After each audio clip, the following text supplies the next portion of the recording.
Warning, if you're faint of heart or easily offended, this show is not for you. No, yeah, there are other players we won't allow back. Sure. Yeah. Okay. Yeah, and okay. I guess if you really, and it's okay. You should interview people. I guess you are pressing me a little against the wall, and I'm okay with that. So, if not being able to play right now as a business decision is banned, okay. If that's how we're going to do it, but I prefer to say that right now that's not happening. That's just the truth. Well, that's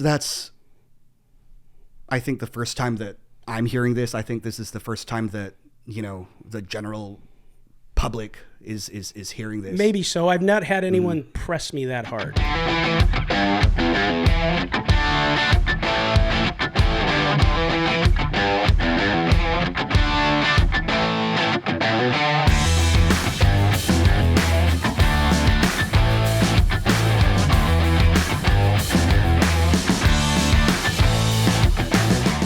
All right, welcome to the Nick Vertucci Show. I am Nick Vertucci, and I finally got the blank check. Blank check, Ben, you're here.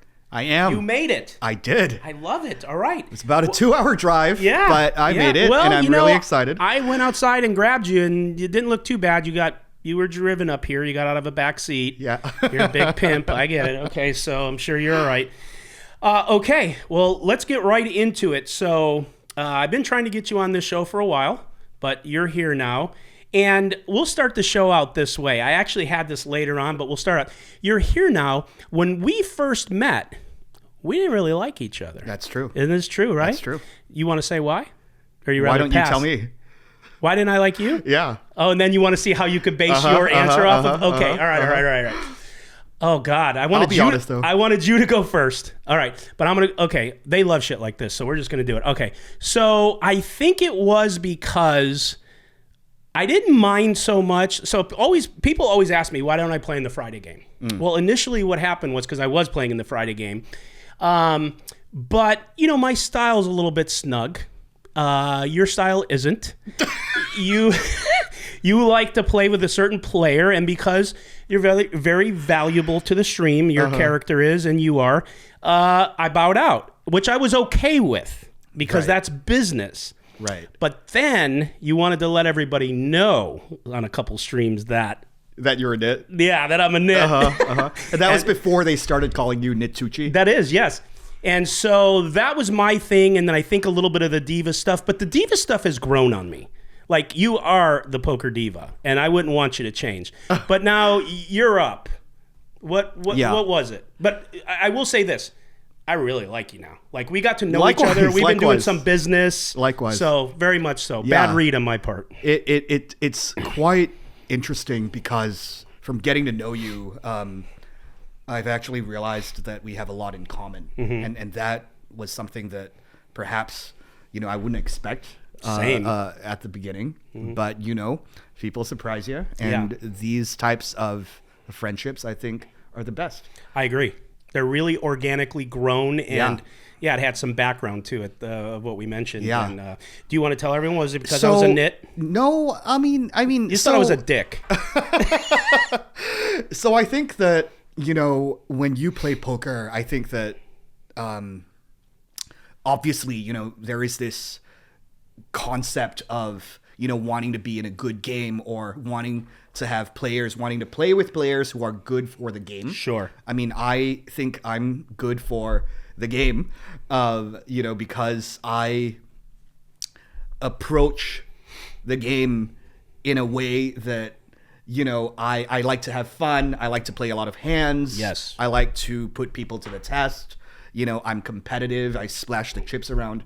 I gamble, and I guess that players like me, including me, but not just me, we want action, because if I am going to give you a lot of action, I want the people I'm playing with to also reciprocate and give me action. Totally. And, I don't want to feel like I'm in a game where I'm just being sniped all the time, where I just don't have a chance. I'm battling, 3 betting light, 4 betting light, playing a lot of hands, and getting sniped to death by players who are sitting there and, waiting all night for aces and then just destroying me and then not giving me an opportunity to get it back. Well, and I knew that's what you were going to say, but I still wanted to give you the forum because they love this shit, okay? And so I've leaned into this. So, okay, so it was because I was in it. Was there another reason?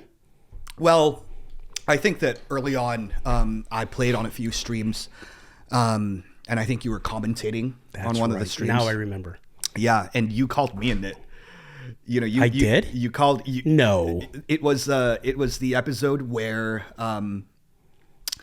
me and Hans, we played the biggest pot. Aces and kings. That's ace king.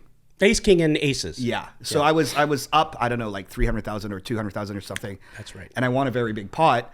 And I remember that, on that episode, there was a hand. So I was already up like 200,000. And there was a hand that I played where I had, I think it was the 4 deuce of diamonds or the 4 deuce of hearts.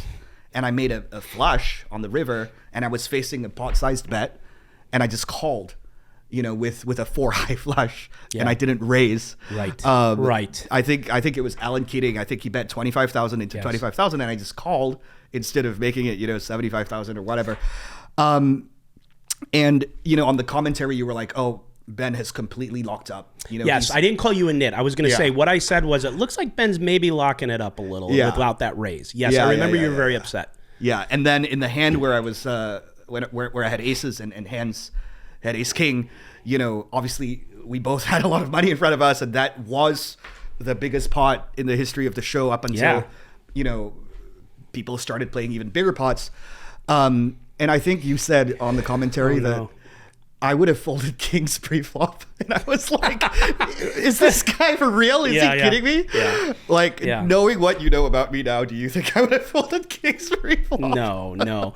And I remember what's actually funniest of all of them is you got really mad at me when I was commentating when I said you did good things. Do you remember that? I was shocked when I got that call from Ryan. Ryan called me and he said, yeah, I just want to throw something out there if you're commentating again when Ben's playing. I'm like, okay. I said all nice things because I know he got mad at me last time. And he goes, yeah, but he doesn't really want you to say he's a good player. And I'm like, how am I supposed to win here? If I say he's locking up, he's mad at me. If I say he's like a good player, he's mad at me. What do I do? And so honestly, when I was commentating with you for a while, I kind of didn't say anything. Until the Ron blow up, and I laughed my ass off, which we'll get to later. Yeah. We'll get to later. All right, fair enough. That's fair. Well, I'm glad we got that. They'll enjoy that. So tell us a little about you. You are a venture capitalist. I am, yeah. Do you want to explain to people just briefly what that is and how it works, like the 10,000 view? Right. So essentially, I invest in startups, technology companies, and I think that there's like this misconception really that a startup is a newly formed company or, a newly started company. That's not what a startup is. If you open, for example, a PR agency, right? That's not a startup, even if it's newly started. If you open a bakery, that's not a startup, even if it's newly started. And what a startup essentially is it's a newly formed company that seeks to grow inorganically without being constrained by their profit or loss, right? Okay. So they go for scale and market share over profitability. And, it's like this, right? So if you are somebody that goes to the gym and if you have a goal and you're like, okay, I want to have a beach bod by this summer, there's 2 ways of doing it. Method number 1 is you eat clean. You diet, you work out, you do all the right things 6 days a week, and you really, really, really slog and you work hard and you put in all the effort, and 6 months later you have a beach bod and, congrats to you. That's awesome. Right. The second way of doing it is to pump yourself full of steroids. And venture capital is basically financial steroids. It's an inorganic, artificial way to grow a company, and almost all of the large tech companies that you see today were funded by venture capital. They managed to go from nothing to giant mega companies, the likes of Uber, Airbnb, Google, Apple, household names, companies that everybody knows about. They all grew to the size. They had that model. Exactly. They had that model. And that's, in a nutshell, what venture capital is. And without going too far into it, because you and I have discussed this a few weeks ago, and truly, I mean this, it was fascinating to me, especially some of the stuff you do, because there's some twists you put on it. And could you just you can move my TV too. Oh, okay, cool. Yeah. All right. Cool. All right. Ready? And so there was some twists on it. I'm not going to ask you to break all that down. I wouldn't ask you to do that. But in a layman's terms, how does a guy like you, who you fund these projects? Yeah. How does a guy like you get Plus EV in a deal? Do they have to work? Do they have to fail, or both? Well, the math says that 95% of startups fail. Right. 95. That's 19 out of 20. That's a lot. Yeah. And if you think about it from an EV perspective, all that means is that the 1 in 20 in your portfolio that doesn't fail has to return you more than 20x. If it returns you exactly 20x, you're breaking even. Breaking even. EV wise. Wow. Yeah. So you're on the come ish. Right? Oh, very interesting. Okay. And that's why, most VCs, if they make a decision to invest in an early company that's very risky, they actually seek 100x, 200x returns. Got it, because of the risk. Yeah. Yeah. And I think a lot of people will appreciate that, because I don't think a ton of people know that. And that's very interesting. But again, we went like 20 layers deep into your model. So interesting. We'll leave it at that. But I personally was impressed. You had mentioned to me that you believe there might be some either parallels or some lessons from poker. Oh, absolutely. To to being a VC or vice versa. So how do you want to break that down? Absolutely. I think, when you think about poker, the first thing that you learn, when you start to play a lot of poker, is you realize that you have to have the long term in mind. You realize that, first of all, you can't win every single hand, even if you get it in good all the time. Right. Which you never do, because we're human and we all make mistakes. But even if you do, you are going to lose some of the time, right? That's what the math suggests, and that's the role that variance plays in poker. Yeah. It's exactly the same in investing. It's exactly the same in business. And one thing that, I used to say a lot, to younger entrepreneurs or even, poker players who used to approach me, and they used to, ask me, how can I do what you do? How can I sort of diversify? How can I, get out of poker? What I tell them is that the world of business is just like a poker game. Poker is almost a perfect microcosm for it, except that in the world of business, you're playing a poker game with 1,000 streets of betting. Got it. And you're also playing with 20 million big blinds. Got it. Yeah. Yeah, and I'm not saying this is what you said, but how in my head, all of a sudden it kind of clicked where like you said, you don't always get it in good. You're going to lose pots. You're going to lose hands. Same thing as poker. But the same thing with good poker players is when they win, they know how to maximize their wins. Yeah. And when they lose, they do everything they can to minimize their losses. Yeah. Because there truly is a 60-40, 45. It's like 60-40 of a winning. People don't know that winning poker players are winning about 60 I think. So if there's some brainiac out there that's like, hey, Alan Kessler, if you're listening and you got your computer out and your calculator, I believe it's somewhere in the sphere of 60-40 where the winners, and it could even be less. Yeah. And so that is a fine margin. So you have to capitalize and you have to minimize. Yeah. For you to be a good player, and of course your bankroll and all that shit. But same concept. But same thing. You get bankrolls in business. Like you got to have your capital. When you're talking about business, especially, the world of startups and private businesses, right?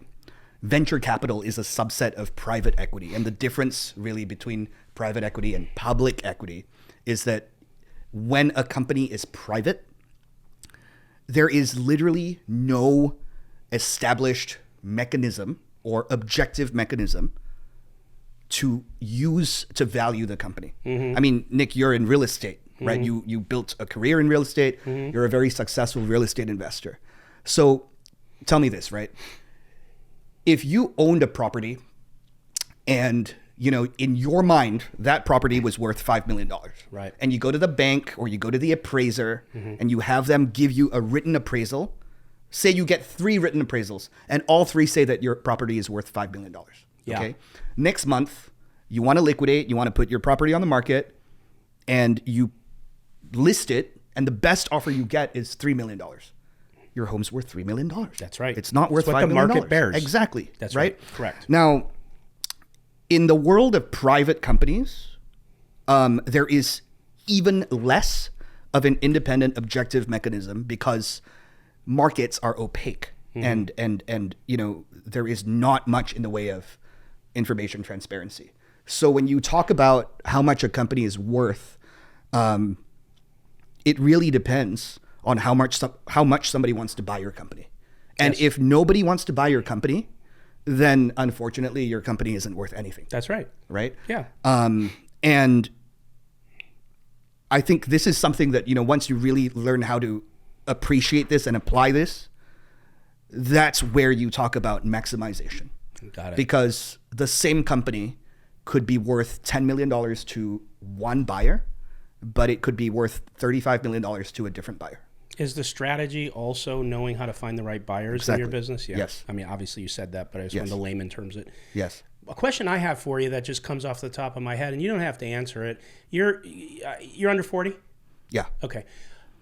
How does one so young, and maybe I don't, because I don't understand it, like these companies being funded that you or your company's funding, how does somebody how did you start to be able to get into a position where you can start putting out that much money to take these risks? Because either it's family money or you know how to raise money or you have partnerships. That would be my first question. So I'm asking it. So the answer, you know, is, so the question is, how do you, you know, attain so much success at a young age, right? How do you attain so much success at a young age? Which that can be done because there's a lot of young people that have, it's how do you get into that type of business? Because in my head, which I know nothing about that business, I'm thinking, how does Ben put all that capital out to take these risks? Well, first so that's of all, my you question. start young. And Yeah, it's the same yeah. as in any other business. You Sure. start young. I started my first business when I was 19, right? And, you know, when I was younger, when I was in my 20s, everybody assumed that I had family money. I left my family when I was 12. I literally told my family that I was leaving. I took an exam. I won 2 different scholarships, and I sent myself to boarding school. What country were you in? I was in the U.S. and, Okay. and I decided. Were you born here? No, I was born in Singapore, and I Okay. decided to send myself So to at boarding 12 school you in did Singapore. this? Yes. How in the hell were you allowed to do that at 12? Who opens the door and says, all right, get the hell out of here, Ben? Is that really where you live? In boarding school.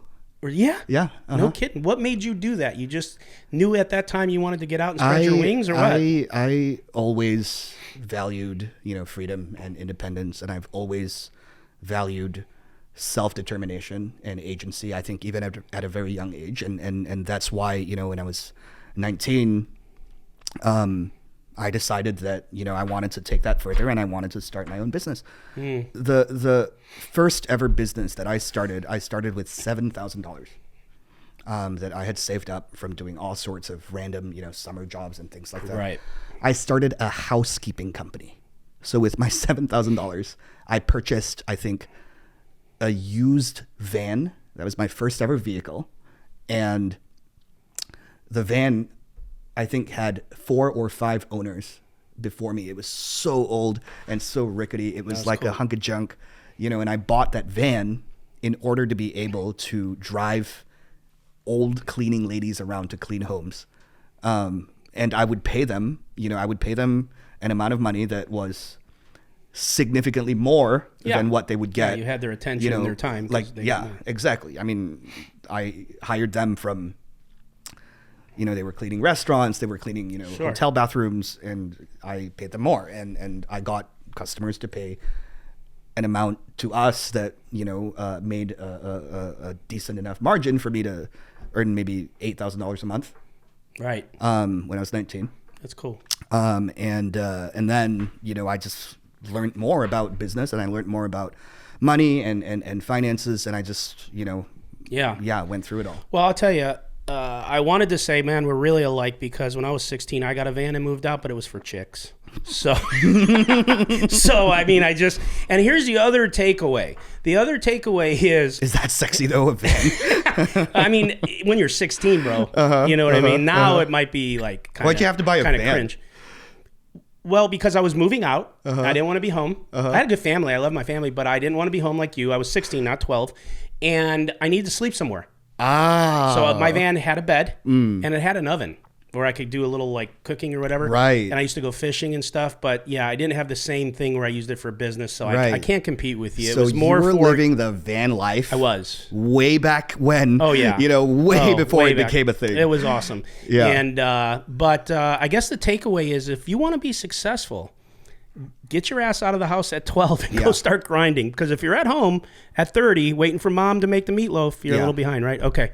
That's interesting, man. Very cool. And you just have to, make mistakes, learn from your mistakes very, very quickly. Yeah. Life will give you feedback. Absorb that feedback. Yeah. Take it on board.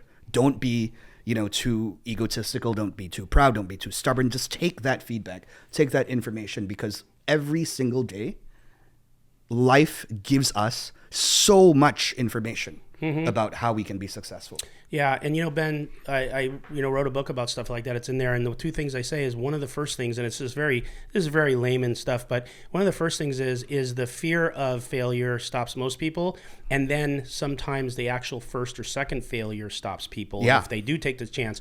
And I often told people when I was speaking and teaching is that, look, the people that you see that are very successful, I'm talking like, wow, if that could only be me, they most of the time have more failures than they do success, but success speaks for itself, and that's what you see after you attain it. Yeah. So that's a very good point.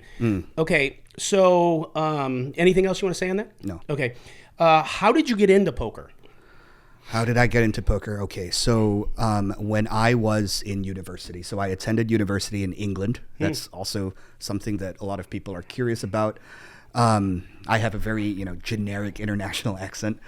Yes. I studied abroad in the UK. And just in case anyone's curious, I studied law. So I actually started my career as a corporate lawyer. Damn. Yeah, in big law, like in suits. Yeah. Like evil lawyers that, work Yes. for big companies and banks. That's what I was doing. Oh, okay. Yep. And when I was poor in school, basically I was working, 3 jobs just to be able to pay rent. And also I had my business, that was making me, however much money. I discovered poker because I just saw, some of my friends playing the game, and we would sit around in the pantry in our college dorm playing for $20 or 20 pounds.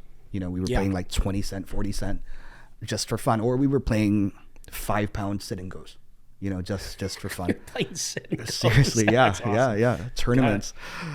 And that was in the early to mid 2000s, right? Just after Chris Moneymaker and just before Black Friday. So that was a span of about 6 or 7 years when poker really, really, really, really, really blew up. Yeah. And I think that, for a lot of your younger viewers, perhaps they don't have any lived experience of that phase in time. But seriously, if you guys think that poker is big today, if only you knew what it was like in the mid 2000s. Yeah, and a lot of people say that this is kind of the next poker boom that's happening now. So we'll see if it reaches those heights that it was at back then, because it went crazy. Back then, it was because I think in Europe, the regulations were a lot more liberal than in North America. And back then in London, if you got on a public bus, if you got into a taxi, everywhere you would see ads for poker sites, gambling sites, sports books. It was everywhere. You couldn't walk one city block without seeing a poker related. Is that right? Yes. I remember right at that time that you're mentioning, the 2000, era. And I've said this before on the podcast, I was just playing 10, 20, 20, 40, no limit at the time. And I was at the Commerce, and I could remember the 10, 20 game being 8, 9 tables deep. Yeah. Must moves. And that was right with the moneymaker stuff, right around that time. Yeah. I forget the exact year. And it was just crazy. Now you go in there and you're lucky to get one game table. or a game and a Exactly. half. Exactly. Yeah, isn't it something? Exactly. So, I'm hoping that all the stuff we're doing and other streams and other things, and a lot of stuff that's happening, I'm hoping this thing really cranks up because we're in it now. So let's get this boom going. So I don't know if people know, but you used to play a lot in Macau prior to coming to the LA scene. How was that, and how is it different than LA poker? So when I was playing poker in London, I was playing, with my friends, 20 cent, 40 cent. And when I had, saved up a bunch of money, for my various jobs and income streams, I started to go and play in public casino games. So I was playing 1-2 British pounds. So at the time it was like $2, $4. And, the buy-in was between 100 to 300, right? And I was a break-even player. I was like winning a couple hundred some nights and losing a couple hundred some nights. And I did that for about a year. And then the following summer, I was just traveling around, during the school holidays. And I spent some time in Hong Kong because I was seeing some friends.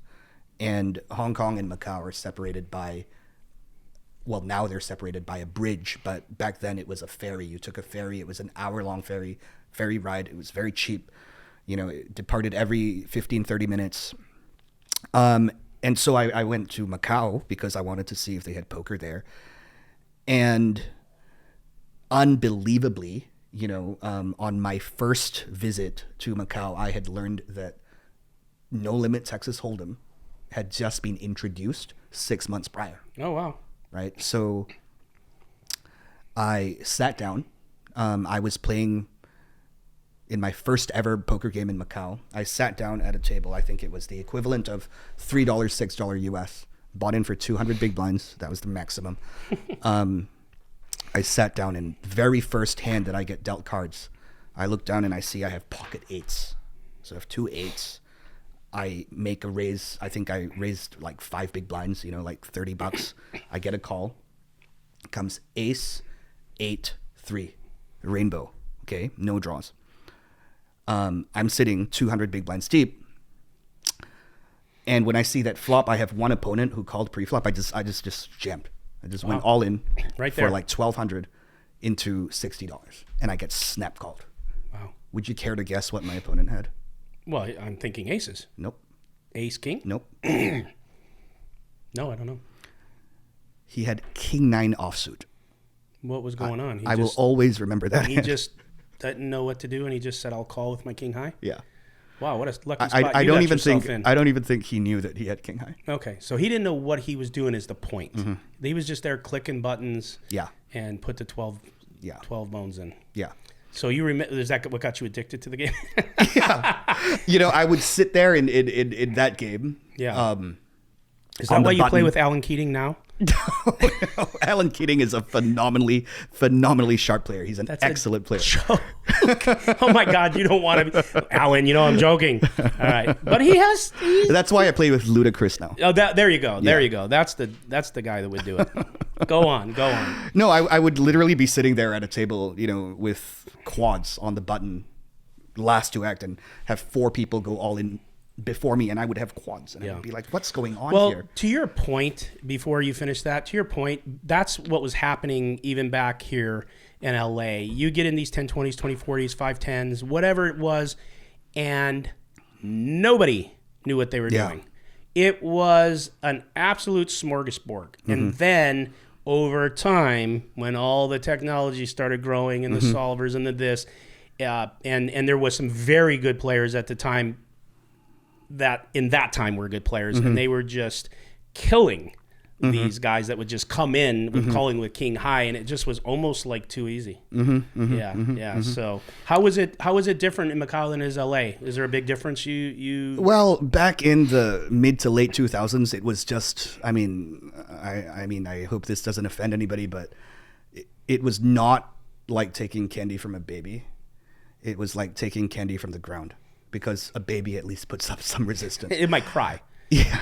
Someone might hear it. Yeah. You know, and really these people wouldn't cry. You know, they wouldn't mind. They would be laughing. They would be they just wouldn't know why they lost. They would just treat it like it was baccarat.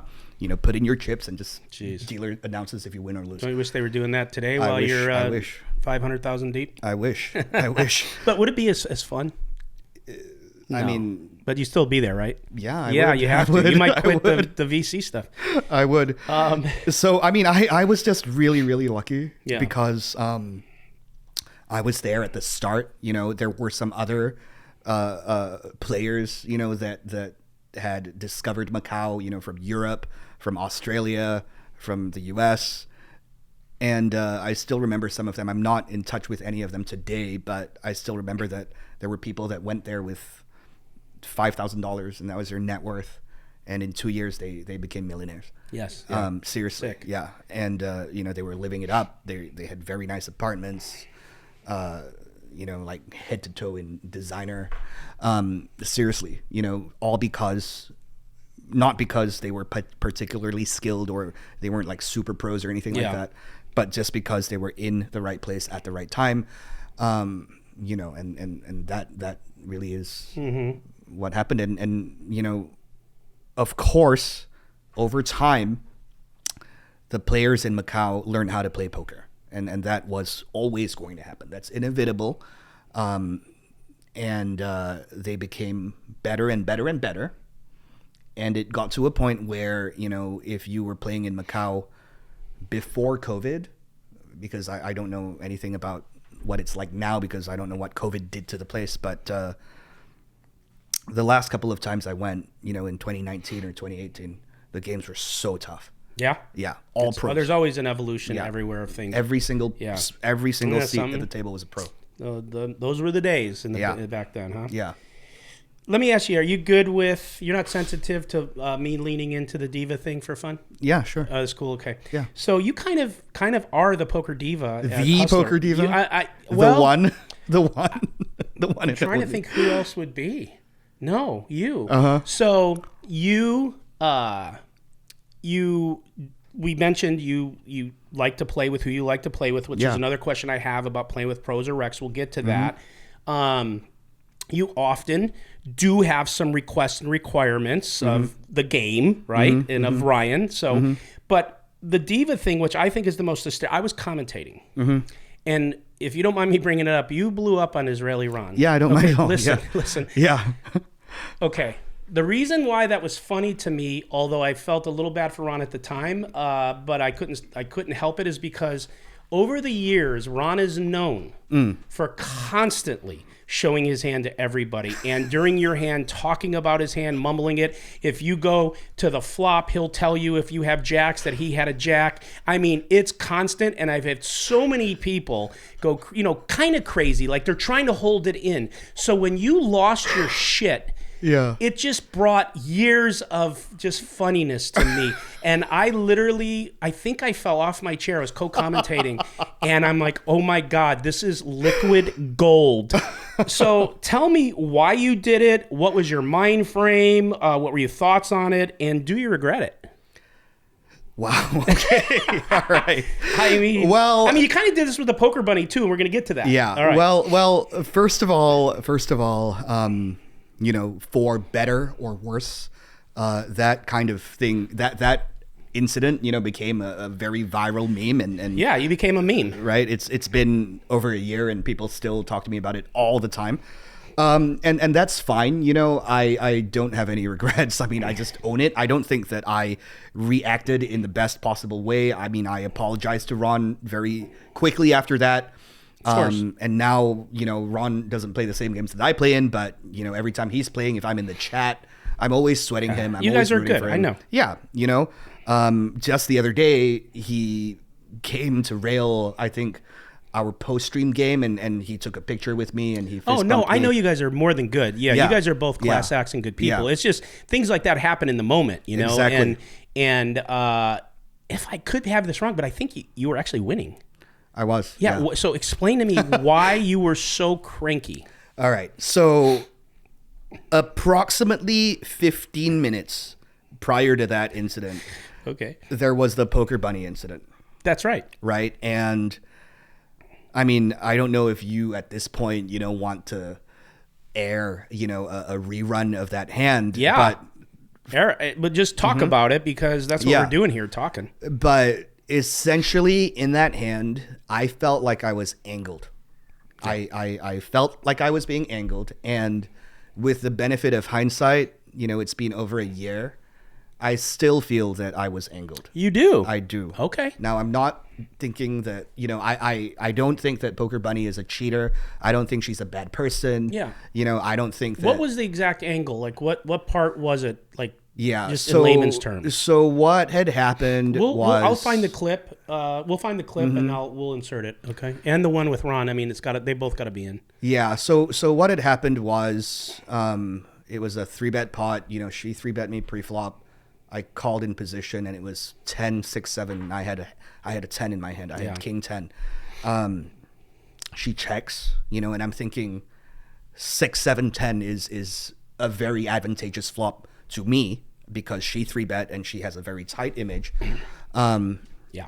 So I'm betting my king 10, and she then fiddles around with her chips a bit, and her chips weren't stacked in vertical stacks. They were like all over the table. Yes, they were stew. And then she just says all in.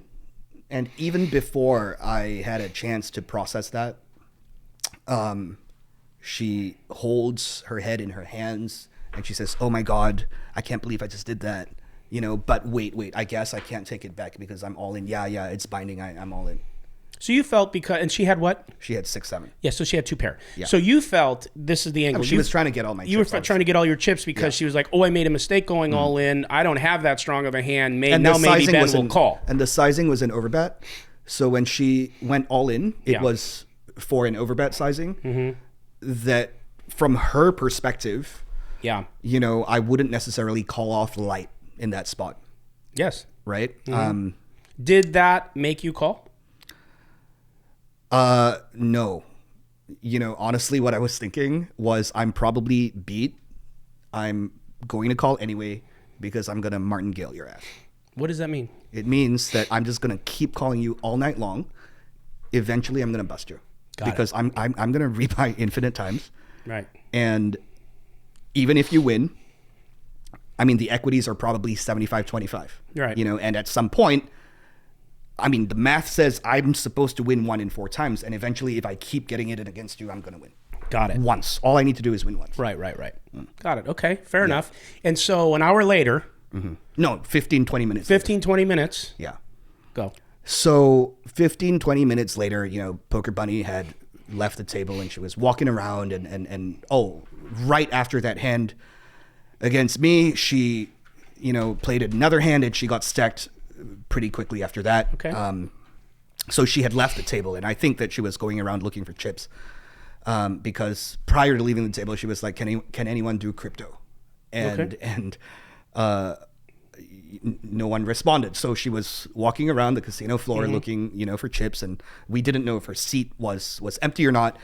And at this point, we're just playing, and Ron starts commenting about the Poker Bunny incident, and this was not something that was picked up on camera because I think the commentator was talking over us.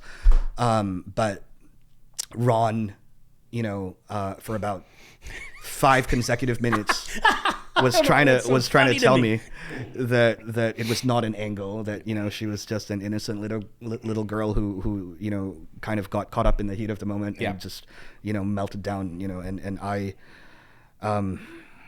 so I was tilted obviously by the incident itself. Yes.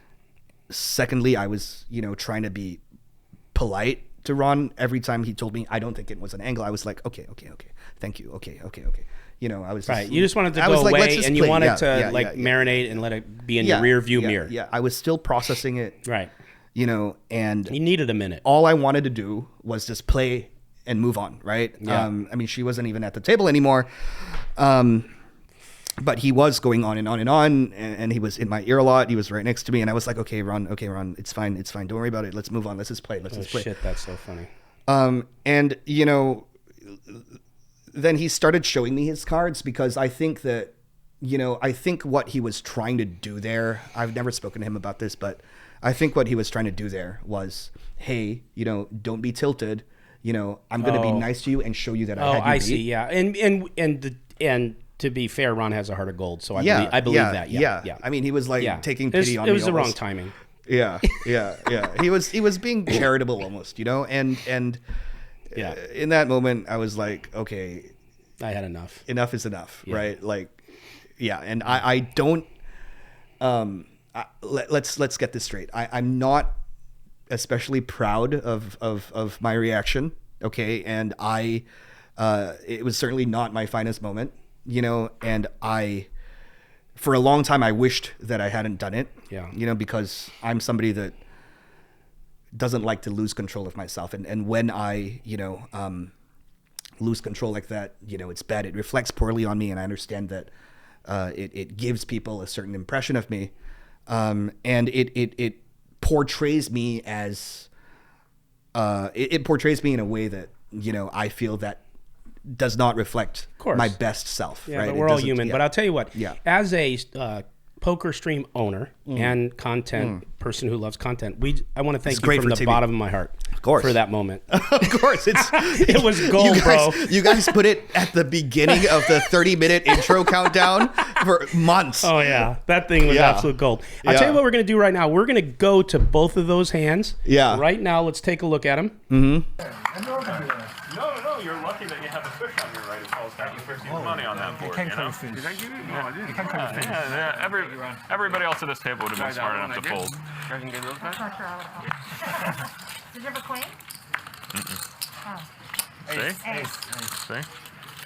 Ace without even a spade. I'm going to call the queen. Without even a spade. Maybe not the ace. You see? I just Extra money. You made extra money. I called him with a flush. And I'm his still flush thinking about the ace 10. I shouldn't fold. I would win like 10K if I don't fold. Yeah, but you're being results oriented.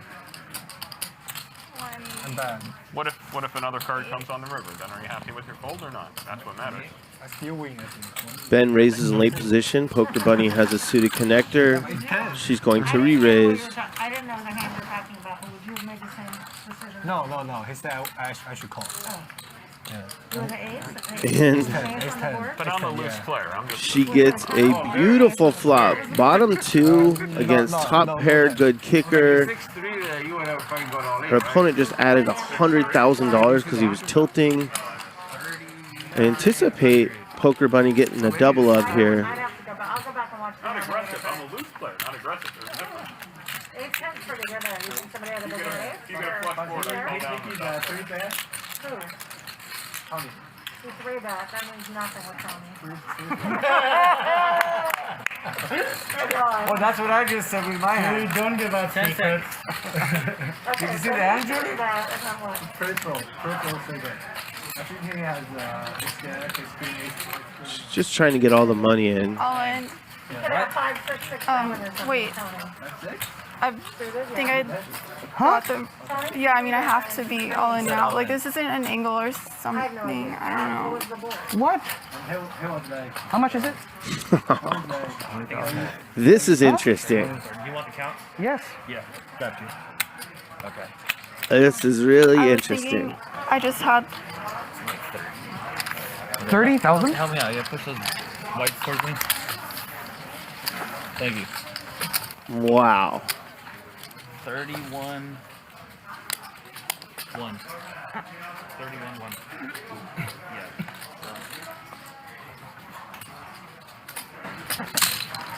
One time. One time. Unbelievable. Run it one time. Correct. I was waiting for these guys. Yeah. Is Poker Bunny going to get the double up? Looks like it. 3 times out of 4 she will. She doesn't. She gets counterfeit. She gets stacked. Yeah, I'm sorry. I literally, it wasn't. Do it more. Ben's tilted. Firing $25 chips at the dealer as tips. I thought I had 20K, so I was like, This is theater. You gotta love it. And even if you don't love it, we ask you to like it.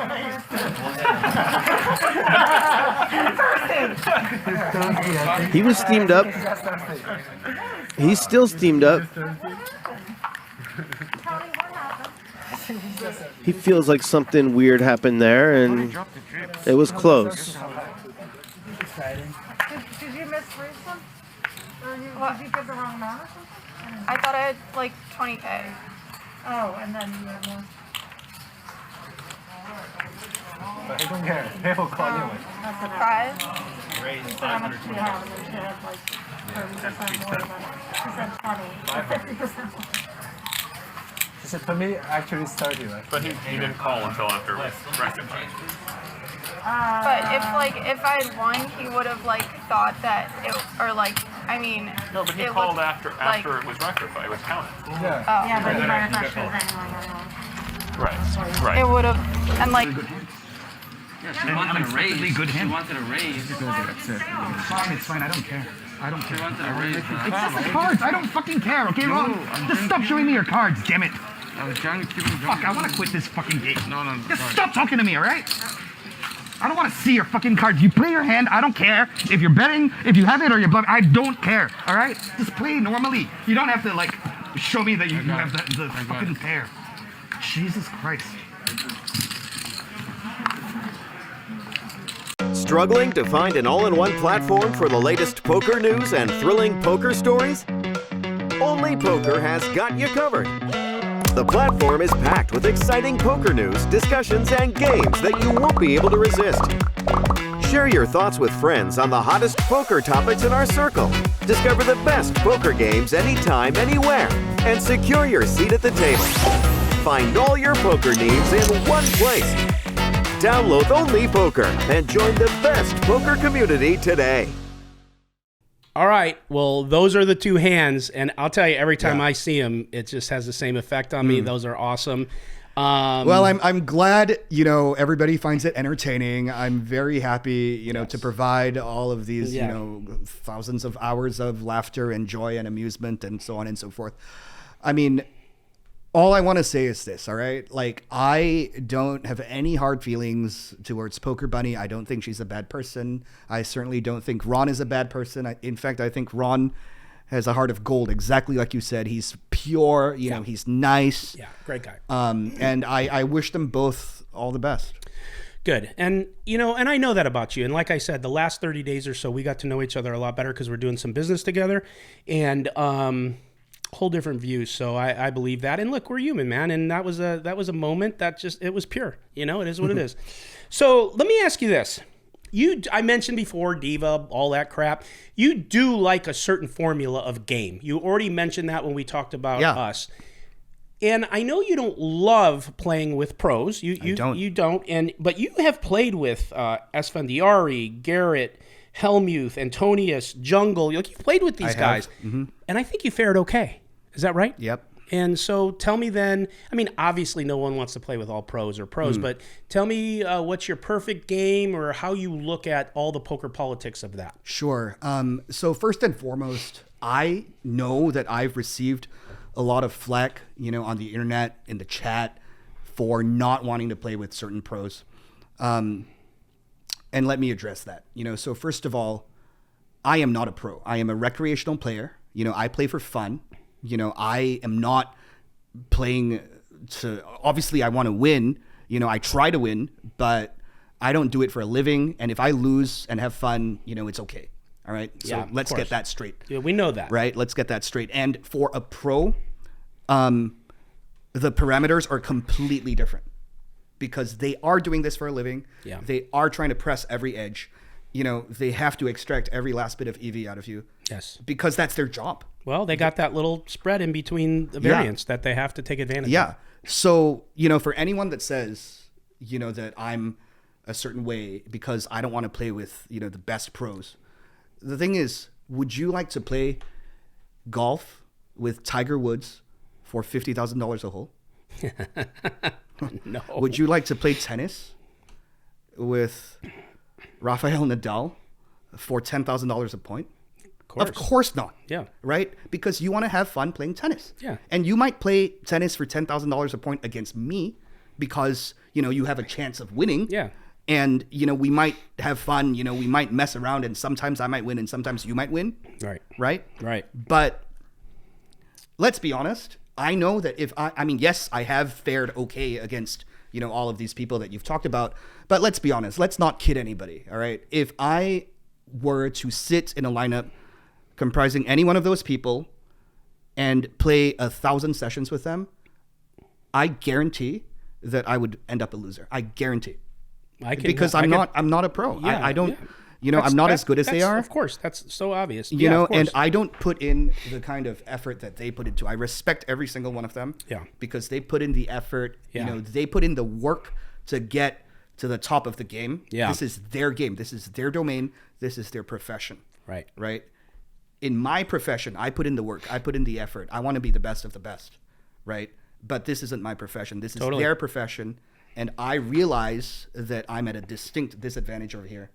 Now, why have I been fine playing with some of them some of the time?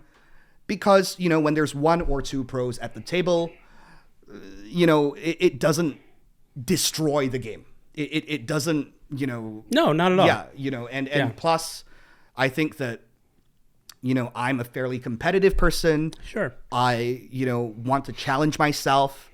And yes, the best way, to challenge yourself is to put yourself to the test against people who are very good.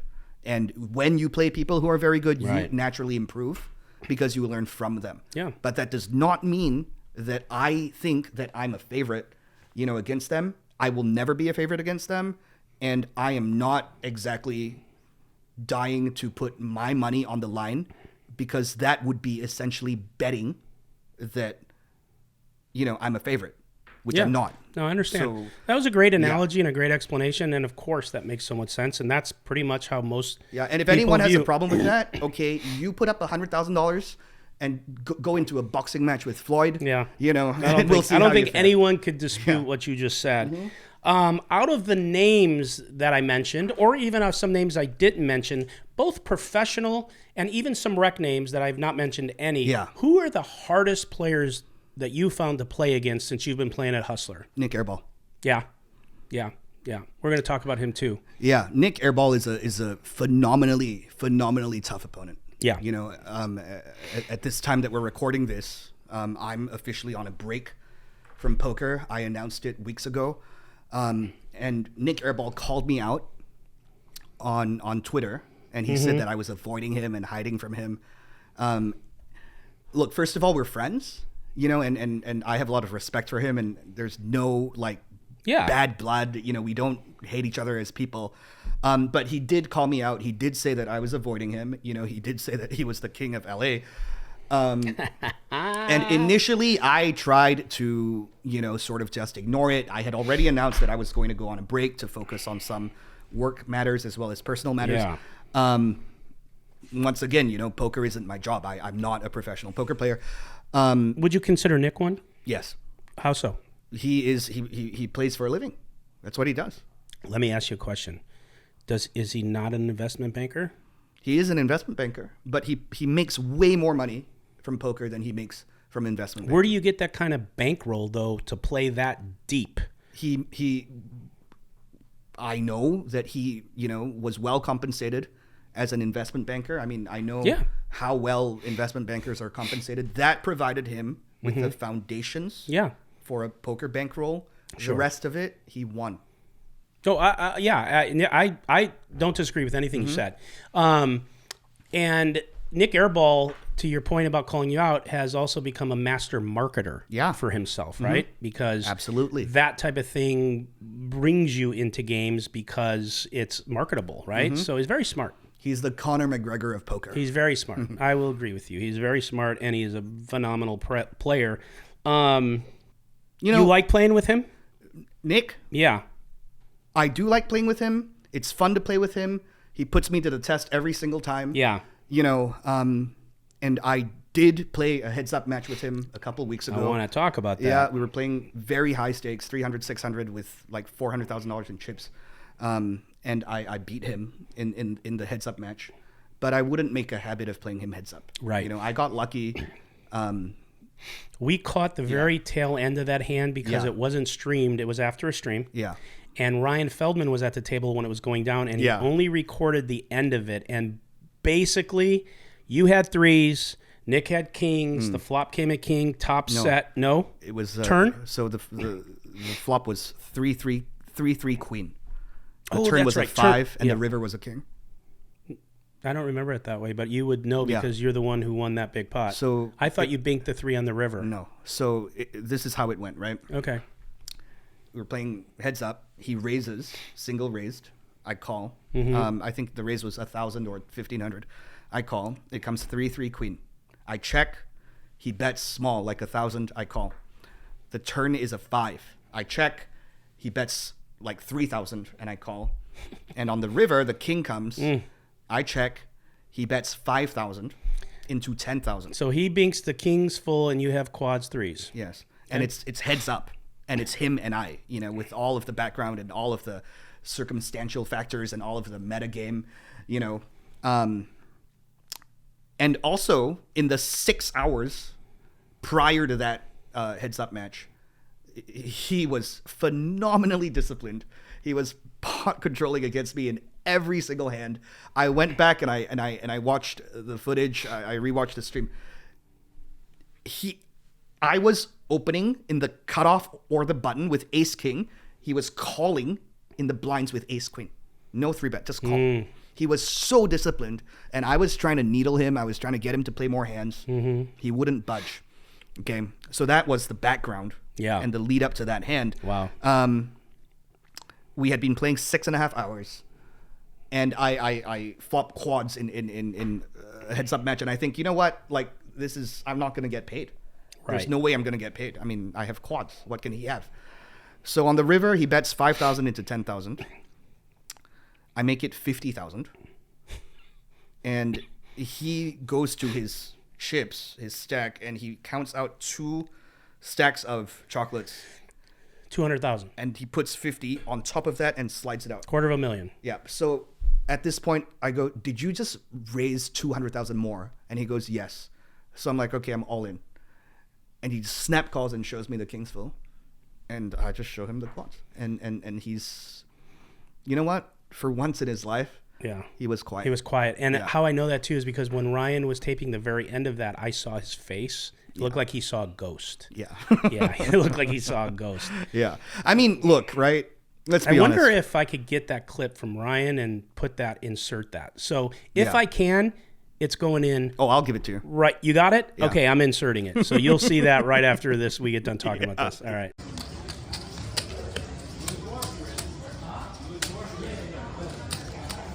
$403,600.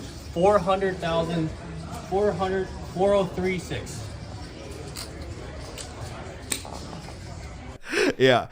To be very honest with you, it felt great because that sort of put an exclamation point on all of the happenings, the week prior to that, because he was trash talking a bunch.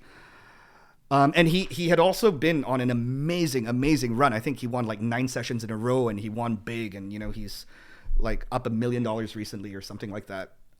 So that felt great. But again, I'm not under any illusions. How big was that pot? 825,000. Wow. Yeah. Nuts. If we had continued playing for another 4 to 5 hours, I'm pretty sure he would have gotten it back, because that's how good he is. Yeah, no, I understand. It's very... That's all the time it would take for him to get it all back. Yeah, it takes a lot of class to even, if you know that, you say it, it's whatever. It is what it is. Yeah, he's a very, very, so good. Wow. So, okay, anything else on that? No. Okay. But since you mentioned pros, and specifically... Oh, that's right. That was part of the question. Who else, pro-wise, do you find tough to play with that you played with? Thank you for reminding me of my question. Well, all of the people that you named, all of the pros that you named were really, really tough. I think Hans is very tough. He's not a pro, but he's very, very tough. I enjoy battling with him a lot. Garrett obviously was tough. He was very much, the golden boy. He was the protagonist of the show, and he, prior to his extended break, he was really, really tough to play against. And speaking of him, how long is his extended break going to be? Is he ever going to come back? Now, as far as Garrett's intentions, I have no idea. I've not spoken with him. Okay. Well, he seems to think that he's coming back. What? Well, tell me on how. On Twitter, he said, when yeah. he said I'd take a seat. Ben, are you asking me would we give him a seat? No, I'm asking you if he's coming back. What's your position on him coming back? Oh, my position's different than if he's coming back.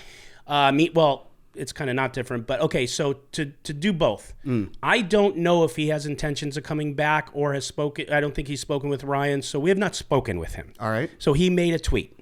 Sure. That I know. Yeah. If you're asking me directly, will he be in that $1 million game and will he be back? No. Oh, so he's banned? No, I don't want to use the word banned for now. That's just not going to happen. We made a business decision for now that that's not happening. And the reason I say don't use the word banned is because just banned, it's like I got banned out of the Commerce Club, right? Is anyone else banned? Is anyone banned? Okay, I guess you want me to use that word. Okay, no, yeah, there are other players we won't allow back. Sure. Yeah. Okay. Yeah, and I guess if you really, and that's okay. You should interview people. I guess you are pressing me a little against the wall, and I'm okay with that. So, if not being able to play right now as a business decision is banned, okay. If that's how we're going to do it, but I prefer to say that right now that's not happening. That's just the truth. Well, that's I think the first time that I'm hearing this. I think this is the first time that the general public is hearing this. Maybe so. I've not had anyone press me that hard, but I press people when I talk to them, and I appreciate honest answers. Yeah. So I gave you one. So fair enough. They could clip that out, and anyone who wants to talk. Was that a tough decision? Very. For you guys? Yes. Yes. And I'm going to tell you why. Okay. I like Garrett. Meaning, I don't have any angst against Garrett. I believe his intentions a lot of times are good. He's been very kind to me. I've said this on other podcasts. He did not, and I'm not saying it was intentional, but he did not do us any favors during this incident. What I mean by that is, like, I could see, I said this in the moment, having that thought process and digging in. But after the dust cleared, there was a lot of comments and things written. And by those implications that we have not found to be true, it labeled us as either we have a weak link, we allowed something, we knew, whatever it was. And so because of that, it enhanced this for more weeks and weeks. And I think that was, I don't want to say self-serving, but that was his stance, and that was what's best for him at the time. Sure. Yeah. So that's okay. And so that's what I have to say about that. And I really mean when I say it's not personal, it's business. Yeah, right? Sure. And if I'm going to be honest with you, a lot of the players now are playing deeper. Absolutely. Right? Have you not noticed the game's playing deeper? Absolutely. Because Garrett's not 100%. there. Right? So there's more action. People are playing deeper, and more people are willing to play. And so, that's just what's happened. And it happened organically because of that incident. So sometimes things happen. No, and I think that, you're absolutely right. The show is bigger than any one person. It is. It wasn't before, and some people had made that real clear, and we had to jump through a few hoops and be on our toes, but now that's not the case. Sure, yeah. It goes on. I'm not playing this week. Who cares? It doesn't matter. It goes on. Right? It's better with you, but I get what you mean. Yeah, of course. So, Ben, with that said, is there anyone in the poker community, for whatever reason, that you just dislike, don't like? Can you define dislike? Well, dislike for any reason. Personal, business, just dislike. Don't want to be at the table with, don't want them in your game, think that person is not good for poker. All those things. So I think this has been expressed by a lot of people, and I think I speak for a lot of people when I say this. The poker community is a really, really interesting place because you get the very best people and the very worst people at the same time. That's very well said.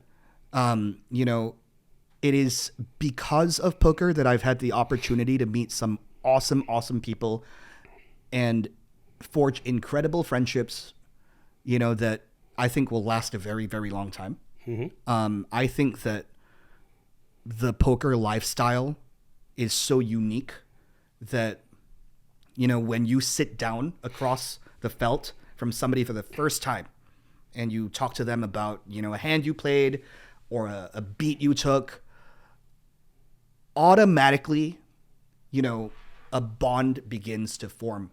And this is true of any card room, any casino, anywhere in the world at any stakes, right? It's very rare to be able to do that in any other game. Right.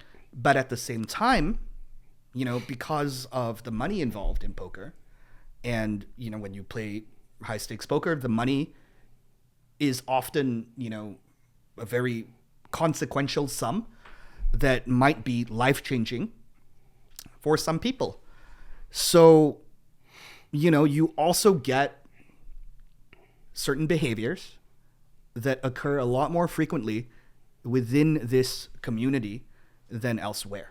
Okay. You know, scamming, you know, owing money and not returning it, you know, stiffing people, just general dishonest behavior, you know, yes. Cheating, you know. There's been a number of cheating scandals in high stakes poker in the last 2 years. Yes. Some of which, you know, unfortunately you've been dragged into, you know. Yes. And that's just how it is. So I think of poker as a very pure and a very beautiful game, you know, where it's like gladiatorial. You know, the moment you sit down and... Okay, we're not on The View. Get your hand off your chest. the moment you sit down with your chips at the table, the moment the cards are dealt, you know, it's like you're entering into this sacrosanct, you know, duel ground, okay, where you're just trying to best your opponents. Sure. And I think that makes it very pure and very beautiful because anyone can win, you know, and it's a pure meritocracy.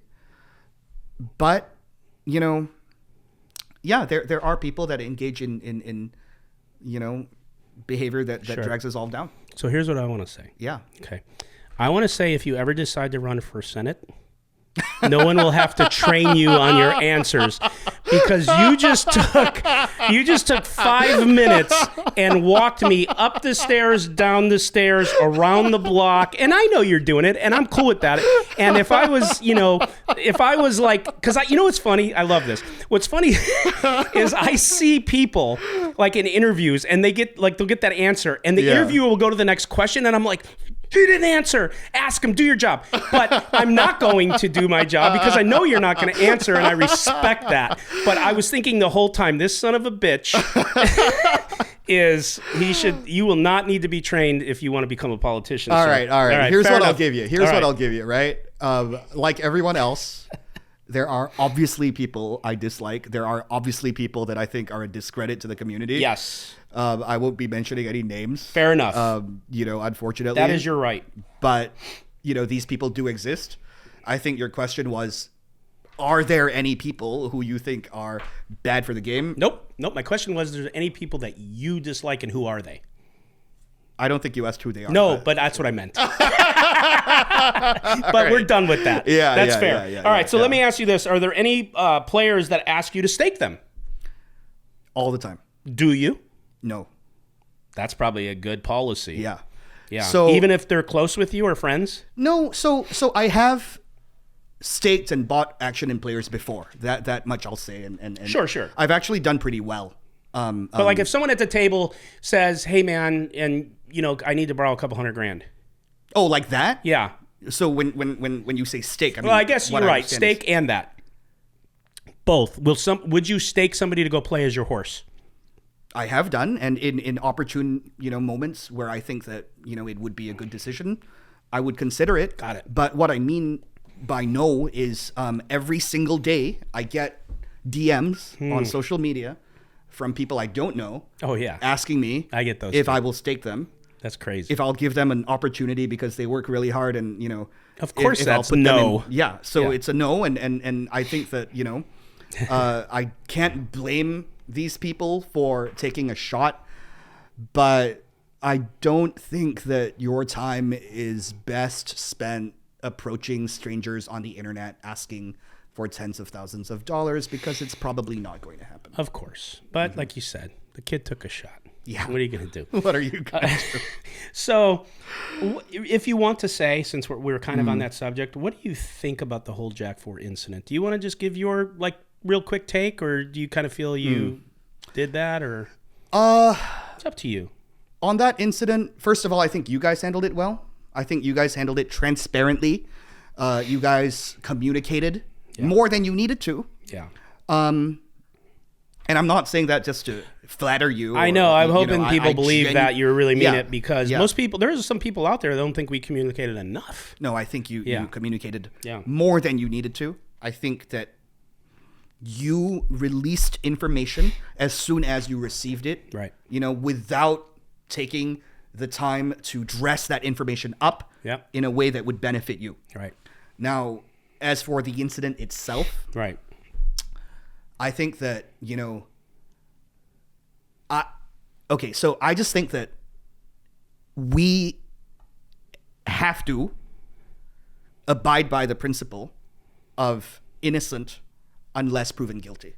And I think that no matter what anyone says, and no matter what circumstantial, right, background, contextual factors, might be taken into account, the fact of the matter is we have to regard every single person as being innocent unless they're proven guilty. And as soon as we depart from that principle, I think we live in a very dangerous world, and we're opening up a can of worms. I couldn't agree with you more. I've said that from the very beginning to the very end, unconditionally. And I think you guys tried to search for evidence. We did. That might. Ben, we would have put it out. Yeah. We would have. To our detriment, we would have put it out, because I believe you. It is what it is if it happened, right? Yeah, I believe you. Yeah. Now, look, I have played in poker games before where cheating did objectively happen. Right. And there was firm, hard, concrete evidence that cheating took place. Yeah. And they didn't even, communicate it to the players as well as you did. Oh, wow. Yeah. Okay. Yeah. There's always a cover-up, Of course. And I don't think that you guys... They want to protect their game and I know. It's unfortunate. It's the industry we're in, right? How did you find us, Hustler Ryan Casino found me. Live? He found you. How did he find you? He found me, I think, because I was playing in some private poker games back in 2019 or 2020. Oh. And, I had played with him a bunch at the other casino. Yeah. The one that... you can say names. It's okay. The one that Ryan doesn't like. I don't know who he doesn't like. The bike. Yeah, okay. I don't know. Yeah, nothing. I played in a bunch of games with him. Over there. He knew about me. He knew I was an action player. Yeah. I think he thought, I was going to be great for the show. Do you like to be known as a whale? Yeah. You do? Of course I do. Yeah. I mean, look, at the end of the day, you want to be... You see, poker is a very interesting subculture because it is probably the only subculture in the world where the better you are, the less your peers want to associate with you. Mm-hmm. Can you imagine being a really good doctor and being ostracized? Doctors want to talk to you. Yeah. It is a weird industry like that, isn't it? Yeah. So it benefits everyone, not just me, to be seen as, a mark. Right? Now, I think that objectively speaking, I mean, if you look at, the amounts of money that I've lost, I'm not saying that I'm losing a lot right now, but if you look at some of the money I've lost in certain spots in the past, I deserve to be called a whale. I've lost a lot of money, especially in small games. Yeah. Well, you almost broke a record in the Tuesday ante game, the 5-5 game. I didn't almost. How much was it? I did break a record. How much was that? I think it was 160. Yeah, I You was were in that there. game. Thank you for doubled that. you up in thank you. number one. You did. Yeah. Speaking of snipers. Yeah. Yeah, I doubled you up in hand number one. You tried to bully my image. Well, I mean, I had a straight. Yeah, that's funny. Against most other people, that would be good. Yeah. One thing that's funny. One thing I want to thank you for though is your loyalty. You've been really loyal to us. You mentioned the other place, this place, but not all the players are. It's free country. You go where you want. You do what you want. But you have been extremely loyal to us, so we want to thank you for that. Like no bullshit. Because I think you guys are loyal to us. I think you guys, treat us with respect. I think that you guys are fair in your dealings with us. I think you guys are transparent. You guys are communicative. And as a participant, on the show, that's really all we can ask for. And that's all I can ask for. And so I give loyalty where it's due. And I think that, I want to say thank you for the opportunity to be such a big part of your show. It's our pleasure, man. Thank you. So something you're known for, and you're probably going to need to explain these two words, okay? You're a big advocate for social mobility, okay? And you probably are going to have to explain what that is and why it resonates with you. Sure. So social mobility basically means having the opportunity to get ahead in life. Yeah. Okay? To be socially mobile. Right. Meaning to improve your social status and your place in society at various points in your life. Now, I don't know if you realize this, but social mobility in the United States right now is at an all-time historical low. Okay, let me give you some statistics. Did you know that in America today, if you were born after 1990, that's the majority of our viewer demographic, if you are white, born middle class, and have a college degree, so you have to have all three. If you have all three, then you have a 25% chance of owning one home in your lifetime. Yeah. One. So even if you were born middle class, you are facing an existential struggle to just remain in the middle class. Well, I'm going to go ahead. So I care a lot about that because my grandparents were refugees, not immigrants, but refugees. They were fleeing a civil war. And if social mobility didn't exist at the time, there is no freaking way, I would have even been able to receive an education. Yeah. Never mind, do what I do. Right. I just think that if one works hard and if one has ambition and talent, that they should be able to get ahead, and I'm not saying that we should be giving handouts to everyone who just complain about life being unequal, because life is unequal, but people should at least have a shot at getting ahead if they try, if they are hardworking, if they're talented, if they're resourceful and ambitious. The trouble is, and I think a lot of people don't realize this, that if you're a young person today, it almost doesn't matter how hard you work. I get it. It almost doesn't matter how talented you are. A lot of the people that work for me are far more intelligent than me, far more hardworking than me, and they can't really get ahead either. And I'm, trying to get ahead. I'm trying to help them get ahead. Yeah. But, every single time I interview, for a job vacancy, and I have to say no to 25 people, even though they're highly qualified. Yeah. It just pains me. It truly does. Yeah. Well, you know, I'll say this, do it on a cursory level and not get too far into the weeds, but, you know, my oldest daughter is born in 98 and then the rest after that. And I have such a fear for them in this economy, in this world that they live in for so many reasons, social reasons, but economic reasons mostly. And it's just the way it is. And like, you could probably speak on this way better than I could, but the way that our economy has been structured with the Fed, it has been structured so you cannot get ahead. To the point of how you mean it, right? We're paying the money they're printing, we're paying interest on it, the taxes we're paying, and just the way things are structured. And like, you know, I've often said, you know, people, like one of my daughters has a degree from Biola.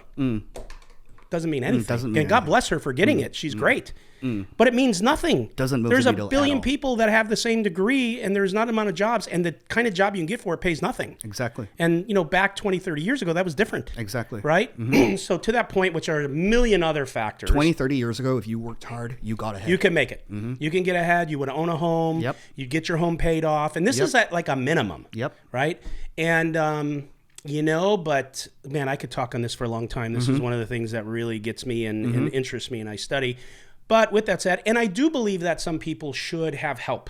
I do believe that some people should have assistance. But I also believe that too much of that, like we've been accustomed to doing, hurts. Yes. Hurts one's ability to be successful, right? Yes, I agree. So, and you know, I might take some heat for that from our whoever's, you know, but that's just mathematically the truth. It is. Yeah. So, I arrive at the same conclusion as you do through a different process. So correct. We just took a different road, right? Yes. Yeah, yes, of course. Yes, yeah. yes. Well, yeah. Yes. So, okay.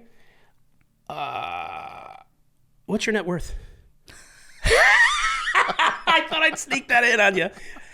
Now you want to see him running for Senate? Go. A smidge more than I put on the table every Friday. All right, perfect. I never expect that answer. I just like to stun people with it. I mean, you do play pretty big, and there's some pretty big swings, so it's got to be a little bit. It's all. It's all on the table. Yeah, Bankroll on the table. I'm staked. BOT. Staked. No, you're staked. Yeah, I'm staked. Oh, nice. Okay, good. No wonder you play the way you do. It's not your money. No, it makes sense. Actually, no kidding. I sell 200% of myself. Oh my God, that's so funny. All right, what else do you like to do, and what else do you enjoy besides poker and buying businesses? So I've been scuba diving since I was 20, so that's 18 years ago. I'm a certified scuba diver. You know, some people they like to ski. You know, during ski season, they're always on the slopes, right? I scuba dive at least minimum 4 to 5 times a year. Do you? Usually during the summer. Yeah. Wow. I usually go away. I go to some tropical destination, and I'm just on a boat and I just dive. You ever go to Fiji? Yes. Yeah. Fiji's awesome. Yeah. Yeah. Have you been to Fiji? No. Fiji's great. But I hear it's awesome because I know things, but I don't like to travel or scuba dive. It's so great. I can give you my wife has recommendations. went there many moons ago when we first got married, but I didn't go. Are you afraid of the water? Yeah. Are you afraid of like sea creatures? I just don't want to be in water. Yeah. I was going to ask you the next question is like, have you ran into any sharks that didn't like you? No. So sharks are really peaceful. They're really, really peaceful animals. I think statistics show that there are 19 people a year killed by sharks. And believe it or not, there are 450 people killed a year by hippos. Oh, the hippos. We got it in. We got it in. You know, I've heard, and you would know more about hippos than me because you love hippos, that they're nasty, like They're aggressive. really nasty. Yeah. And like even the lions, they're gone if they go near a hippo. It's true. It's true. So yeah, I could believe that, but there is, you know, dude, I grew up when Jaws was created, the movie. And I'll tell you what, I saw that movie and that was it for me. I just don't want to be under there. Maybe if I was in really clear water with a bunch of people around me and some people that knew what they were doing that had some spear guns that then go to Fiji. Yeah. The water's really clear But in Fiji. but then I'm afraid of like not having air. Like I'm just like that guy, you know. It's like I was a cop for 18, 20 years, whatever it was, and like that I just like people would never walk up to a car full of people that you shouldn't be walking up to a car. And I love the adrenaline rush of that, but I don't want to be under the water and I don't want to be in a plane jumping out of it. I just don't. But I think it's cool that you do. I've done skydiving too. Have you? You know why I like scuba diving, specifically scuba diving? Tell me. You know, I consider it very, very grounding and very centering. And you know how, I mean, I have a pretty intense personality. Yes. And my day-to-day life is very competitive. It's very stressful. It's very fast-paced, right? And a lot of people, they talk about meditation, you know, as a means of grounding and centering themselves and balancing themselves. I've tried it. I've hired top meditation coaches from all over the world, you know, to do like one-on-one sessions with me. It just doesn't work with me. I think it just doesn't suit my personality. But scuba diving, you see, when you're scuba diving, first of all, it's silent. You know, you can't talk and nobody can speak to you. Okay. You have to be extremely mindful at all times. You have to be mindful of your body. You have to be mindful of your surroundings. And you have to focus on your breathing. Right. You have to breathe very... Which is a big part of a relaxation is breathing, Yes. right? So you have to do Yes, it. you right? have to focus. You have to breathe very intentionally. Now, the only difference is in scuba diving, if you fail to do any of the above things, you die. That's the only difference. Yeah, I know. So that's the the part. stakes are higher. See, now that's the part right there. Is, Yeah. I don't like that part. You know, you asked me a couple hours ago if I was trained in NLP, and I Yes. was. Yeah. And one of the parts in NLP that they try to train you on is how to meditate. Yeah. I couldn't do see. it. I'm like you. Uh-huh. I couldn't do it. I didn't know how to do it. I couldn't get my brain to do that. It made no sense to me. I can listen to all the chanting and all the bullshit and the bells and everything else, and I couldn't get there. But I will say, if you don't have time for scuba diving, have you ever tried a cigar and a scotch? Yes, I have. Works. It works, and you won't drown. Yeah, it's true. You won't drown. So You won't- I'm you just won't throwing drown. that out there as a Yep. second choice. I mean, sure. Okay. Yeah. All right. Last couple questions. Yeah. Do you have any, I'm just going to do them together, any poker or life goals that you want to accomplish before you're not here anymore? Is there anything that Ben wants to do, be known for, get done, or accomplish in any level? So, first of all, I would like to visit 100 countries by the time I'm gone. I think my country count is currently at about 80. And when you've hit 80, increasing from 80 to 100 is really, really hard because you have to go to some really, really tough, difficult countries. Yeah. So that is something that I really want to do. I have already been to some places that you wouldn't expect. I've been to Syria. I've been to Cuba. I've been to Bolivia. I've been to Botswana. That's where I was literally chased by a hippo. You know, I've been to a lot of these places. I've trekked. I've done the Machu Picchu trek. I've trekked the Himalayas. I've dived in almost every ocean and every sea. You know, but there's still places I want to go, and that's something that I would really like to do is visit 100 countries. That's cool. Yeah. What became your fascination with hippos? Why? I really want to know. I'm legitimately curious. So, I mean, I don't even know exactly where it started, but it has a lot to do with the fact that they're the most dangerous land animal, right? They kill 450 people every year. And you know what the craziest thing is? They're vegetarian. No kidding. They just kill for sport. No, territory. They kill because they're mad. What do they get mad at? They kill. So most people who die from hippo attacks, it's because they're on a boat and they're like cruising along on a river and they disturb a sleeping hippo. And it gets pissed off that you woke it it up. gets pissed off. Wow. And it just goes. And that's it. Yeah. So it's and anger. They don't even eat you. They don't. Even eat it's you. just anger. Yeah. They snap. Wow. That's it. Thank God you're not a hippo or Ron wouldn't be here. See, I like lions, but lions are hippos' bitches. You know? So I may need to put a hippo on there. I've been thinking of it. You should. I'm gonna do it. Yeah. I'm gonna Hippos do it. only eat water hyacinth. Last question. Do you know what you call a pack of hippos? it's a bloat. That's right. You taught me that. Yeah. You taught me. I'm fucking around. All right. Blank check, Ben. This was fun. Thanks. I appreciate you coming down here, and Yes. I'm so sorry you have to be chauffeured back to wherever you're from. But you'll get over it. You'll make it. Thank you very All much right. for having me. This was great. This You was great bet. fun. All right. This is the Nick Vertucci Show. I am Nick Vertucci, and again, thank you, Blank Check Ben. Envy out.